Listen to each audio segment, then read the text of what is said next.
Food security bill पर चर्चा करते हुए कांग्रेस अध्यक्ष सोनिया गांधी ने इसकी खूबियां गिनाई। सोनिया गांधी ने कहा कि कमजोर वर्ग के लोगों को फूड सिक्योरिटी बिल से फायदा मिलेगा। सोनिया गांधी ने फूड सिक्योरिटी बिल पर चर्चा करते हुए लोकसभा में इसकी जमकर तारीफ की और इसे वक्त की जरूरत बताया। सोनिया ने कहा कि कांग्रेस ने चुनाव में खाद्य सुरक्षा का वादा किया था, आज वो अपना वादा निभा रही हैं। सोनिया ने कहा कि इससे कमजोर वर्गों को फायदा मिलेगा। साधन हो या नहीं, हमें इसके लिए साधन जुटाने ही होंगे। सवाल उठाते हैं कि क्या ये किया जा सकता है। मैं उनसे कहना चाहती हूँ कि सवाल ये नहीं कि क्या हम ये कर सकते हैं या नहीं, हमें ये करना ही है। सोनिया गांधी ने कहा कि 2008 में शिक्षा का अधिकार बिल भी यूपीए सरकार लाई थी और भोजन की गारंटी बिल ला रहे हैं। सोनिया ने कहा कि किसानों के हित को ध्यान में रखा जाएगा। कुछ लोग सवाल उठाते हैं कि क्या यह बिल किसानों के हित में है।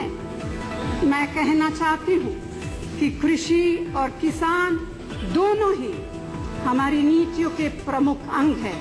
हमने उनकी जरूरतों को हमेशा सबसे ऊपर रखा है और आगे भी रखेंगे।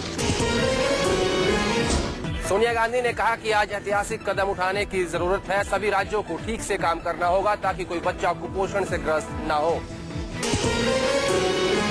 फूड सिक्योरिटी बिल के बहाने आज कांग्रेस पर बीजेपी ने जमकर निशाना साधा। बीजेपी सांसद मुरलीधर जोशी ने कहा कि ये फूड सिक्योरिटी बिल नहीं बल्कि वोट सिक्योरिटी बिल है। बीजेपी ने केंद्र सरकार की फूड सिक्योरिटी बिल को लेकर कांग्रेस की मंशा पर सवाल खड़े किए।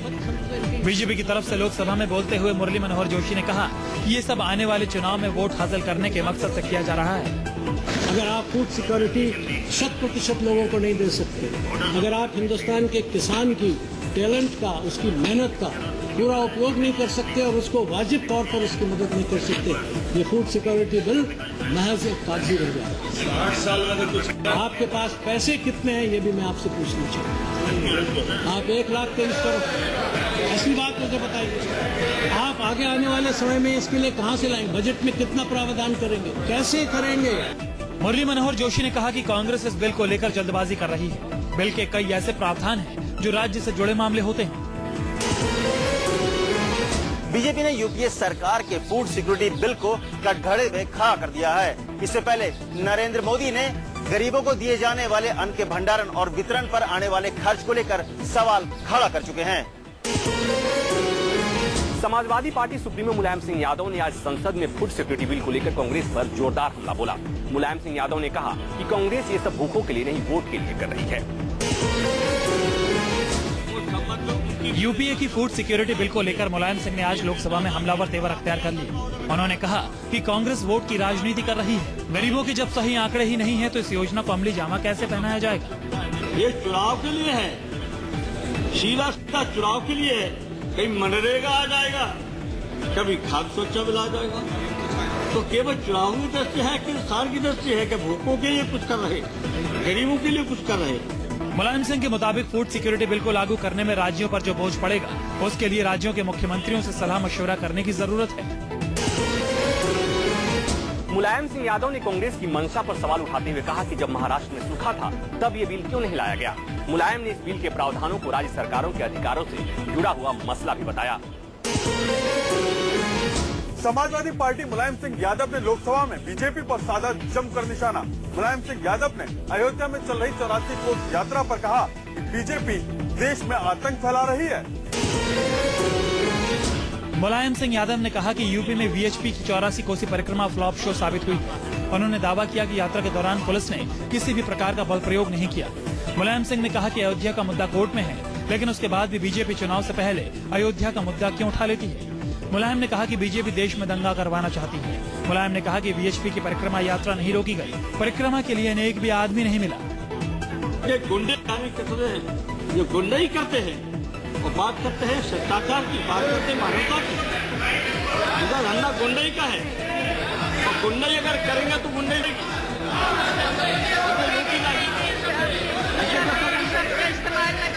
और ये निर्देश पालन करने पर ये सबके सब नंजारे को मान लेने, संविधान को मान रहे, क्या मान रहे? बीजेपी पर हमला करते करते मुलायम के तेवर सदन में काफी तल्ख हो गए। मुलायम ने कहा कि बीजेपी गुंडाई कर रही है और उन्हें गुंडई अच्छी तरह रोकना आता है। लोकसभा में आज मुलायम सिंह यादव के हमले का बीजेपी सांसद योगी आदित्यनाथ ने करारा जवाब दिया। योगी आदित्यनाथ ने यूपी सरकार पर साधु संतों के साथ ही साथ करोड़ों हिंदुओं को अपमानित करने का आरोप लगाया। मुलायम की तल्ख टिप्पणी का जवाब बीजेपी सांसद योगी आदित्यनाथ ने भी तल्ख अंदाज में दिया। समाजवादी पार्टी पर हमला बोलते हुए आदित्यनाथ ने कहा कि यूपी की सरकार सांप्रदायिकता की राजनीति कर रही है। उन्होंने कहा कि 84 कोसी यात्रा की परंपरा रही है और संत उसी परंपरा का पालन कर रहे थे, लेकिन वोट बैंक की खातिर समाजवादी पार्टी ने करोड़ों हिंदुओं के साथ साथ संत समाज को अपमानित किया है। बीजेपी सांसद ने कहा कि यूपी सरकार ने धार्मिक स्वतंत्रता के मौलिक अधिकार का उल्लंघन किया है। इनके 2 भाई महासचिव हैं, इनका पुत्र प्रदेश अध्यक्ष है। कौन से समाजवाद की बात करते हैं? परिवारवाद की बात करते हैं। बेवकूफ बना रहे देश को, ये केवल देश को बेवकूफ बनाने का कार्य कर रहे हैं और बेवकूफ बना करके समाजवाद के नाम पर समाज को बेवकूफ बना करके सेकुलरिज्म की धज्जियां उड़ा रहे हैं। अखिलेश सरकार पर हमला बोलते हुए योगी आदित्यनाथ ने कहा कि सूबे की सरकार मौलिक और संवैधानिक अधिकार का हनन कर रही है और ऐसी सरकार को बर्खास्त कर देना चाहिए। जेडी सुप्रीमो शरद यादव ने आज आसाराम बापू के बहाने लोकसभा में बीजेपी पर जमकर हमला बोला। शरद यादव ने कहा कि आसाराम तमाशाराम है और बीजेपी इन पर अपना स्टैंड साफ करे। आज लोकसभा में उस समय आसाराम बापू का रेप केस का मुद्दा उठ गया जब गृह मंत्री सुशील कुमार शिंदे मुंबई गैंगरेप पर अपना बयान दे रहे थे। शिंदे ने जैसे ही अपना बयान खत्म किया, लोकसभा में नेता प्रतिपक्ष सुषमा स्वराज ने हाल ही में बने महिला उत्पीड़न बिल का जिक्र करते हुए कहा कि कानून बनाने से इंसाफ नहीं मिलेगा, इसके लिए सरकार को कानून को सख्ती से लागू करना होगा। इसी बयान के बाद जेडीयू अध्यक्ष शरद यादव ने संत आसाराम बापू का मुद्दा उठा दिया। शरद यादव ने कहा कि बीजेपी आसाराम पर कुछ क्यों नहीं बोलती है।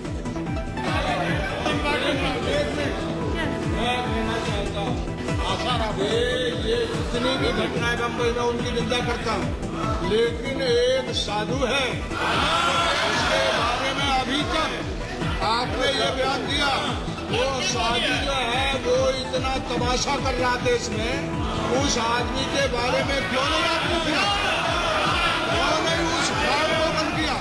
एक बच्ची के साथ उसने बलात्कार किया और उस आदमी को सजा देने से असली बेचने जाएगा, सच्चा बेचने जाएगा। हिंदुस्तान में महिलाओं के साथ करने से जाओ, इस बात को कुछ कहना चाहिए, क्यों नहीं बोले आप इसको।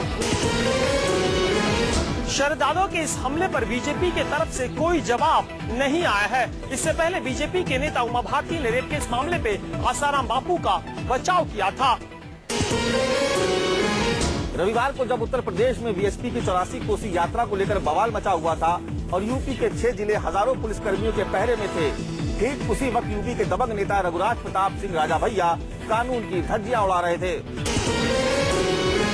दरअसल अयोध्या में तनाव को देखते हुए प्रशासन ने कई जिलों में धारा 144 लगा रखी थी। जहां धारा 144 लगी हुई थी उन्हीं में से एक था जिला सुल्तानपुर। सुल्तानपुर में ही नारेबाजी, लाव लश्कर और गाड़ियों के काफिले के साथ पूर्व मंत्री रघुराज प्रताप सिंह उर्फ राजा भैया एक कार्यक्रम में पहुंचे थे।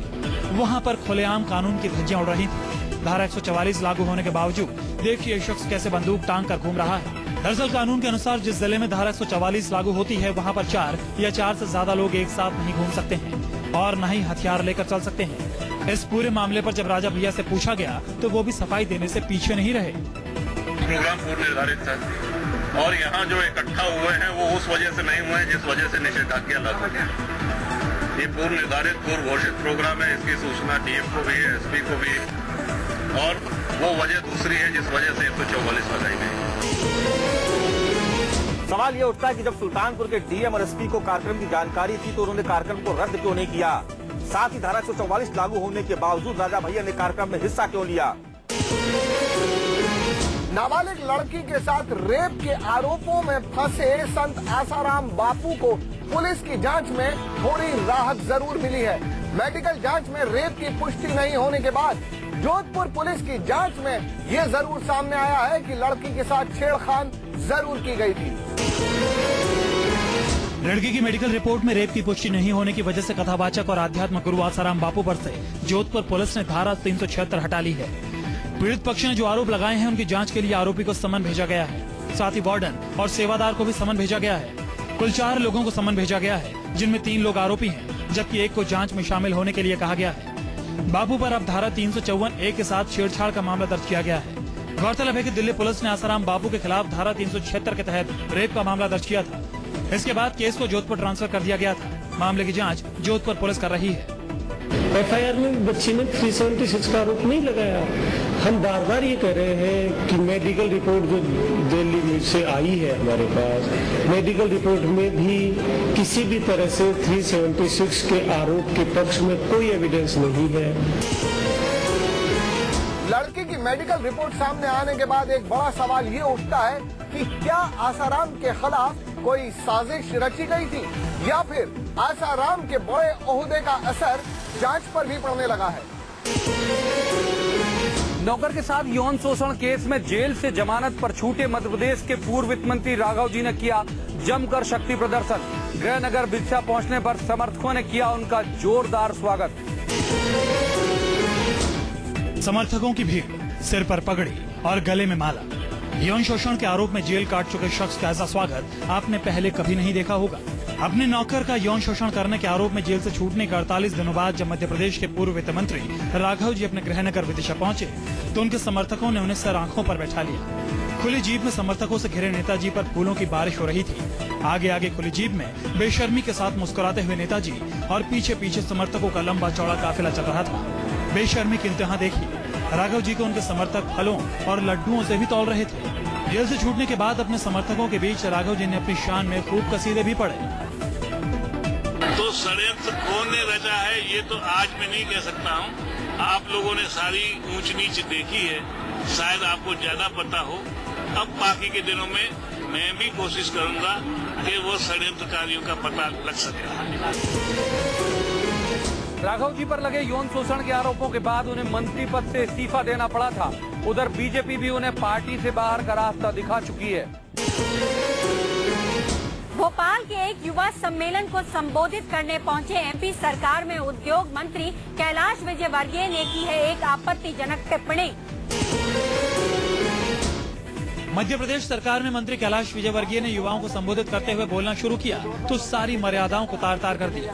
स्कूल के बच्चों को ज्ञान का पाठ पढ़ाने आए मंत्री जी ने पूर्णता की सारी हदें पार कर दी। कैलाश विजयवर्गीय ने कांग्रेस पर निशाना साधते हुए कहा कि कांग्रेस की सरकार में बिजली की हालत इतनी खराब थी कि पति रात में पत्नी को वक्त ही नहीं दे पाता था, जिस कारण खेत और घर दोनों जगह उत्पादन बंद हो गया था और लोगों की पत्नियां उन्हें छोड़कर जाने लगी थी। फोन आता कि बिजली आई, मैं दौड़ता दौड़ता खेत तक जाता, बिजली चले जाती। रात भर ऐसे ही दौड़ता रहा, न इधर जमीन में कुछ कर पाया न बीबी को समय दे पाया। बीबी ने बोला तुम रात भर दौड़ते रहते हो, मैं तो घर चली गई। मंत्री जी यही नहीं रुके, उन्होंने अपने एक परिचित का हवाला देते हुए पूर्णता के साथ कांग्रेस की कमियां गिनाई। अभी मैं मुख्यमंत्री जी के साथ खरगोन गया, लाल लक्ष्मी कार्यक्रम में मुख्यमंत्री जी चेक का बांट रहे थे। वो लड़का बुढ़िया को लेकर इनके क्यों रे, बोले बीबी आ गई, बोले आ गई, बोले हाँ, बोले बिजली आई, बीबी भी आई, उधर भी उत्पादन चल रहा, इधर भी बेटी हो गई। कैलाश विजयवर्गीय स्कूल कॉलेज में पढ़ने वाले छात्रों को 25,000 रुपए का चेक देने आए थे। विजयवर्गीय की टिप्पणी के बाद सियासत तेज हो गई है। उत्तर प्रदेश में 84 कोसी यात्रा रोके जाने के विरोध में हिंदू संगठन गुस्से में है। विश्व हिंदू परिषद के साथ और भी कई हिंदू संगठन आज दिल्ली के जंतर मंतर पर सड़क पर उतर चुके हैं। मुलायम सिंह यादव का पुतला लेकर यहाँ पर हिंदू संगठन के लोग पहुंचे हैं। विश्व हिंदू परिषद के साथ साथ बजरंग दल, हिंदू सेना वाहिनी समेत कई और हिंदू संगठन हैं जिनके लोग यहाँ पर जुड़े हुए हैं और ये सब मुलायम सिंह यादव का पुतला बनाना चाहते हैं। मुलायम सिंह यादव, अखिलेश यादव का पुतला तो पूरा देश चला रहा है। ये ऐसे लोग हैं जो मुस्लिम नेताओं के दबाव में और मुसलमान वोटों के लालच में हिंदू समाज का दमन करने का काम कर रहे हैं। और इस प्रदर्शन में जो अलग अलग हिंदू संगठनों के लोग आए हुए हैं वो लगातार गुस्से में आ रहे हैं और रह रहकर ये संसद भवन की तरफ जाने की कोशिश करते हैं, लेकिन पुलिस इनको रोकने की लगातार कोशिश कर रही है। इनकी मांग है कि राष्ट्रपति को एक ज्ञापन देना चाहते हैं। मुलायम सिंह यादव का ये पुतला यहाँ पर फूका गया है और रह रहकर जंतर मंतर और इसके अलावा जो आसपास की जगह है, पार्लियामेंट स्ट्रीट की तरफ जाने का रास्ता है। ये संसद मार्ग के हालात मैं आपको दिखाना चाहूंगा। यहाँ पर फिलहाल जो ट्रैफिक है उसको रोक दिया गया है। जिस तरह से यूपी में अखिलेश सरकार, समाजवादी सरकार ने 84 कोसी यात्रा को रोका है, इसको लेकर लगातार विरोध बढ़ रहा है और दिल्ली के जंतर मंतर पे भी आज जोरदार प्रदर्शन अलग अलग हिंदू संगठन विश्व हिंदू परिषद के साथ मिलकर कर रहे हैं। मुंबई में फोटो पत्रकार के साथ हुए गैंगरेप मामले में एक आरोपी ने किया है सनसनीखेज खुलासा। पुलिस पूछताछ में आरोपी कासिम ने कबूला है कि उन्होंने उसी जगह पर पहले भी किए हैं 4 गैंगरेप। मुंबई में महिला पत्रकार के साथ रेप की घटना के बाद गिरफ्तार हुए आरोपियों ने पुलिस के सामने जो खुलासे किए हैं उसे सुनकर पुलिस वाले भी दंग हैं। गिरफ्तार 5 आरोपियों में से एक आरोपी कासिम बंगाली ने पुलिस को अपनी दरिंदगी नई और हैरान कर देने वाली कहानी बताई है। आरोपी कासिम बंगाली ने कबूल किया है कि जिस जगह महिला पत्रकार के साथ गैंगरेप हुआ वहां पहले भी कई और लड़कियों को ये हैवान अपनी दरिंदगी का शिकार बना चुके हैं। आरोपी ने यह भी कबूला कि शक्ति मिल के खंडहर में इसने अपने बाकी 4 बदमाश साथियों के साथ मिलकर 4 और लड़कियों का बलात्कार किया है। पुलिस अब इस गैंग से हर वो राज उगलवाने की कोशिश कर रही है जो इनके अलावा इनके मोबाइल फोन में दर्ज है, क्योंकि जिस घिनौनी हरकत को ये गैंग अंजाम देता था उसकी तस्वीर अपने मोबाइल में भी कैद कर लेता था। 3 दिन की कड़ी मशक्कत के बाद पुलिस ने 5 आरोपियों को गिरफ्तार कर लिया है। पुलिस अब 5 आरोपियों के मोबाइल फोन तलाश कर रही है। यूपी के इलाहाबाद में बाढ़ का खतरा मंडरा रहा है। गंगा और यमुना का जलस्तर तेजी से बढ़ता ही जा रहा है। वहीं ज्यादा पानी होने की वजह से बख्शी बांध का एक हिस्सा टूट गया है, जिससे पूरे इलाहाबाद पर बाढ़ का खतरा मंडरा रहा है। इलाहाबाद में खतरे के निशान से 2 मीटर ऊपर बह रही है गंगा और यमुना। 60 से ज्यादा गांव और शहर के 1/3 इलाके को अपनी जद में लेने के बाद भी गंगा यमुना का कहर कम नहीं हो रहा है। कल गंगा का पानी बख्शी बांध के एक हिस्से को तोड़ते हुए करोड़ों की लागत से बने पावर सबस्टेशन और 1.5 अरब की लागत से बने 29 MLD के सीवेज ट्रीटमेंट प्लांट में जा घुसा। इसके बाद पूरे सरकारी अमले में हड़कंप मच गया। जब तक स्थिति को संभालने की कोशिश होती तब तक बहुत देर हो चुकी थी। बांध के टूटने के बाद पावर सबस्टेशन और ट्रीटमेंट प्लांट में पानी समा गया और अब पानी का रिसाव उसको पार करते हुए बख्शी बांध के स्लूज गेट को तोड़ने पर आमादा है। स्लूज गेट में रिसाव के बाद हजारों लोग खुद ही बांध को बचाने में जुट गए हैं। प्रशासन ने सेना को भी मदद के लिए बुला लिया है। बताया जा रहा है कि अगर बाढ़ का पानी बख्शी बांध के स्लूज गेट को तोड़ देता है तो इलाहाबाद का 80% शहर पानी की जद में आ जाएगा। इलाहाबाद में पानी बड़ी तेजी से शहर की ओर बढ़ रहा है। इलाहाबाद शहर का निचला हिस्सा पूरी तरह पानी से डूब चुका है। प्रशासन के मुताबिक अगले 48 घंटे इलाहाबाद पर भारी हैं।